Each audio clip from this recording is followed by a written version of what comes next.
வணக்கம். வாங்க, நாம இன்னைக்கு ஒரு அற்புதமான பயணத்துக்குள்ள போகப் போறோம்.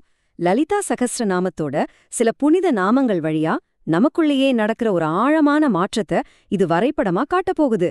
இது வெறும் பெயர்களோட பட்டியல் இல்ல, நமக்குள் இருக்கிற அந்த தெய்வீக சக்தி எப்படி விழிக்குதுன்னு காட்டுற ஒரு வழிகாட்டி. சரி, இன்னும் கொஞ்சம் ஆழமா போலாமா? இந்த 97ல இருந்து 111 வரைக்கும் வர நாமங்கள் இருக்கே, அதெல்லாம் சும்மா வர்ணனைகள்னு நினைச்சிடாதீங்க. இது ஒரு பக்கா ப்ளூ பிரிண்ட், ஒரு உள்மன யாத்திரைக்கான ஒரு மேப்னே சொல்லலாம். உள்ள உறங்கிக்கிட்டு இருக்கிற சக்தி முழு ஞானம் அடையிற வரைக்கும் நடக்கிற ஒரு பயணம். அந்த பயணத்துல அந்த தேவி வேற யாரோ இல்ல, நம்மளோட பிரக்ஞைதான்னு புரிய வைக்குது. சரி, இந்த பயணத்தோட முதல் கட்டம் விழிப்பின் பாதை. இதுதான் அடித்தளம். வாங்க ஆரம்பிக்கலாம். எந்த ஒரு பயணமா இருந்தாலும் ஆரம்பிக்கிற இடம் ரொம்ப முக்கியம் இல்லையா? இங்கேயும் அப்படிதான். முதல்ல 98வது நாமம் சமயாச்சார தத்பரா, அதாவது ரொம்ப ஒழுக்கமான முறையான ஒரு தியான பாதையில தன்னை முழுசா அர்ப்பணிச்சவள்னு அர்த்தம். அடுத்து 99வது நாமம் மூலாதாரேக நிலையா. அப்படின்னா என்ன? நம்ம முதுகுத்தண்டோட அடியில மூலாதார சக்கரத்துல உறங்கிக்கிட்டு இருக்கிற அந்த குண்டலினி சக்தி தான்னு சொல்றாங்க. அங்கதான் அவள் இருக்கா. நம்ம பயணம் இங்கிருந்து தான் ஆரம்பிக்கும். ஓகே, இப்ப பயணம் ஆரம்பிச்சாச்சு. மேல ஏற ஆரம்பிக்கிற நேரம். ஆனா அது அவ்வளவு சுலபம் இல்ல. இங்கதான் அந்த விழிச்சுக்கிட்ட சக்தி முதல் தடைகளை, அதாவது முடிச்சுகளை சந்திக்குது. முதல்ல வர முடிச்சு 100வது நாமம் பிரம்மக்ரந்தி விபேதினி. பிரம்மக்ரந்தினா என்ன தெரியுமா? இந்த உலகத்து மேலயும் நம்ம உடல் மேலயும் நமக்கு இருக்கிற ஒரு ஆழமான பிடிப்பு, ஒரு பற்றுதல். அதை ஒரு முடிச்சு மாதிரி கற்பனை பண்ணிக்கோங்க. அதை உடைச்சிட்டு அந்த சக்தி மேல எழும்புது. எங்க போகுது? 101வது நாமம் சொல்லுது மணிப்பூராந்தர் உதிதா, அதாவது தொப்புளுக்கு மேல இருக்கிற மணிப்பூர சக்கரம் வரைக்கும் போகுது. இது ஒரு பெரிய பாய்ச்சல் இல்லையா? சரி, முடிச்சு அவிழ்த்தாச்சு. அடுத்தது என்ன? வாங்க பார்க்கலாம்.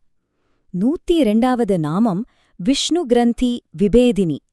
இது 2வது முடிச்சு. இது நம்ம இதயத்துல இருக்கு. நம்மளோட உணர்ச்சிகள், ஈகோ, அகங்காரம் இதெல்லாம் சேர்ந்ததுதான் இந்த முடிச்சு. இதையும் உடைச்சிட்டு மேல போனா 103வது நாமம் ஆக்ஞா சக்கராந்தராளஸ்தா. இப்ப அந்த சக்தி புருவங்களுக்கு நடுவுல இருக்கிற ஆக்ஞா சக்கரத்தை அடையுது. இதுதான் அறிவு, உள்ளுணர்வு எல்லாத்தோட மையம். இங்கதான் நல்லது கெட்டது, நான் நீங்கிற பாகுபாடெல்லாம் மறைஞ்சு போவத ஆரம்பிக்குது. இப்ப நாம பயணத்தோட கிளைமேக்ஸ்க்கு வந்துட்டோம். உச்சநிலை, பேரின்பம். இங்கதான் கடைசி தடைகளும் உடைஞ்சு அந்த சக்தி அதோட இறுதி இலக்கை அடைய போகுது. இது ரொம்ப ரொம்ப முக்கியமான ஒரு கட்டம். 104வது நாமம் ருத்ர கிரந்தி விபேதினி. இதுதான் கடைசி முடிச்சு. நான் என்னுடையதுன்னு நாம நினைக்கிறோமே, அந்த தனிப்பட்ட சுய உணர்வு, அந்த மாயைய உடைக்கிறது தான் இந்த முடிச்சு. இத உடைச்ச அடுத்த கணமே என்ன நடக்குது? 105வது நாமம் சஹஸ்ராராம்புஜாருடா. அந்த சக்தி நம்ம உச்சந்தலையில இருக்கிற சஹஸ்ரார சக்கரம், அதாவது அந்த 1000 இதழ் தாமரைய போய் அடையுது. இதுதான் அந்த எல்லையற்ற பிரக்ஞையோட, அந்த தெய்வீகத்தோட முழுமையான இணைப்பு. அப்பப்பா, அந்த உச்சத்தை அடைஞ்ச பிறகு என்ன ஆகும் யோசிச்சு பாருங்க. 106வது நாமம் சுதாசாராபி வர்ஷினி, அதாவது அமிர்த மழையையே பொழியிறாலாம். அந்த ஞானோதயம் அனுபவம் நம்ம உடம்புல இருக்கிற ஒவ்வொரு செல்லுலயும் ஒரு பேரன்ப மழையா பொழியுது. அவளோட உண்மையான வடிவம் என்ன? 107வது நாமம் தடில்லதா சமுரிஷி, அதாவது ஒரு மின்னல் கீற்றுக்கு சமமான ஒளி. அவளுக்கு உருவம் கிடையாது.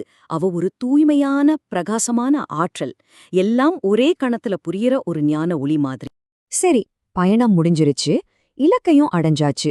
ஆனா அந்த சக்தி உண்மையிலே என்ன? அதோட இயல்பு என்ன? வாங்க அத பத்தி இப்ப பார்க்கலாம். இந்த பயணமெல்லாம் முடிஞ்ச பிறகு அவ யாருன்னு கேட்டா என்ன பதில்? 108வது நாமம் சொல்லுது ஷட் சக்ரோ பரிசம்ஸ்திதா, அதாவது நாம கடந்து வந்த அந்த 6 சக்கரங்களுக்கும் மேல இருக்கிறவள். இந்த பாதைக்குள்ள அவ அடங்க மாட்டா, அதுக்கும் அப்பாற்பட்டவள். அப்போ அவளோட இறுதி வரையறை என்ன? 109வது நாமம் மகாசக்திஹ். அவள்தான் அந்த மகாசக்தி. இந்த முழு பிரபஞ்சத்துக்கும் மூல காரணம் அவதான். முழுமையான மேலான சக்தி. இங்கேதான் ஒரு பெரிய ரகசியமே இருக்கு. 110வது நாமம் குண்டலினி. ஆமாம், இவ்ளோ நேரம் நாம பேசிட்டு இருந்த அந்த ஆற்றலோட உண்மையான பேரே இதுதான். சுருந்து படுத்திருக்கிற அந்த தெய்வீக சக்தி. ஆனா இங்கதான் ஒரு ட்விஸ்ட். அடுத்த நாமம் 111 சீசதந்து தனியசி. அவ ஒரு பக்கம் மகாசக்தின்னு பார்த்தோம். ஆனா இன்னொரு பக்கம் ஒரு தாமரை தண்டு நாரை விட மென்மையானவளாம். எவ்ளோ நுட்பமானவள் பாருங்க. இந்த பிரபஞ்சத்தையே ஆட்டு வைக்கிற மகாசக்தியா இருந்தாலும் கண்ணுக்கே தெரியாத ஒரு மெல்லிய நூல் மாதிரி நுட்பமாவும் இருக்கா. இது ஒரு அற்புதமான முரண்பாடு தானே? அப்போ இதிலிருந்து நாம என்ன புரிஞ்சுக்கணும்? இந்த நாமங்கள் விவரிக்கிற பயணம் ஒரு ஆழமான உள்மன பயணம். தெய்வம் எங்கேயோ தூரத்துல அல்ல, நமக்குள்ளேயே மறைஞ்சிருக்கிற ஒரு சக்திதானே இது காட்டுது. பாதைதான் இலக்கு, அந்த பயணம் நம்மள நாமே புரிஞ்சுக்க வைக்குது. சரி, நாம பார்த்த இந்த பிரபஞ்ச பயணம் இருக்கட்டும். இப்போ உங்ககிட்ட ஒரு கேள்வி. இந்த விளக்கத்தோட இறுதியா இதை யோசிச்சு பாருங்க. பாதைதான் இலக்குனா உங்களுடைய உள்மன பயணம் எங்கிருந்து ஆரம்பிக்குது?